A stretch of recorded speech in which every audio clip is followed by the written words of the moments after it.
Зохицуулахаараа Ховд аймгийн Засаг даргын хамгийн газартай хамтран тус аймаг санхүүгийн салбарын нээлттэй өдөрлөгөө зохион байгууллаа. Өдөрлөгөн үеэр иргэд үнэ цаасны зах зээлийн талаарх мэдээллийг төлөхөө сонирхож байлаа.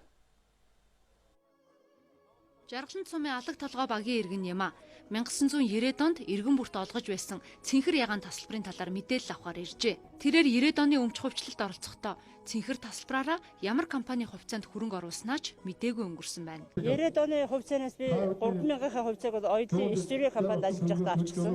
Одоо 7,000-ийн хувьцааг бол нэг таньдаг хүндээ явуулсан. Тэр маань ямар компанид бэлтгэж мэдээгүй байгаа би.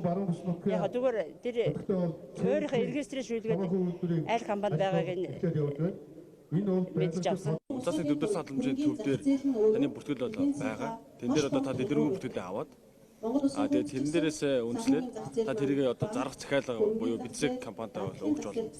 Ховд аймгийн удирдлагууд орон нутгийн хөгжилд хөрөнгөний зах зээлийн боломжуудыг ашиглахаар төлөвлөж байгаагаа тус өдрөлгийн үеэр ярьж байсан юм а. Тэд олон нийтээс хөрөнгө босгох замаар нефт боловсруулах үйлдвэр байгуулахаар төлөвлөж байгаа юм байна.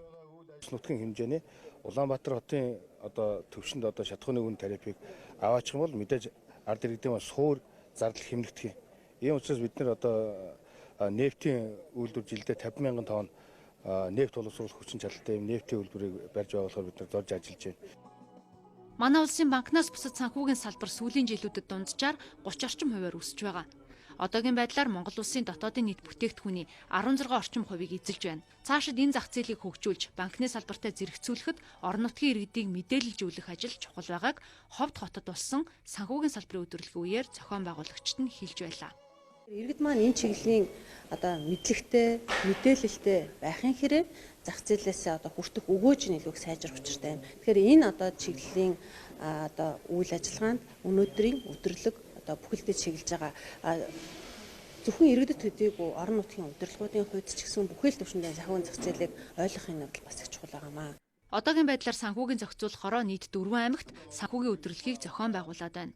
Цаашдаа 21 аймагт хүрч орон нутгийн иргэдэд энэ салбарын мэдээллийг хүртээмжтэй хүргэхээр төлөвлөжээ.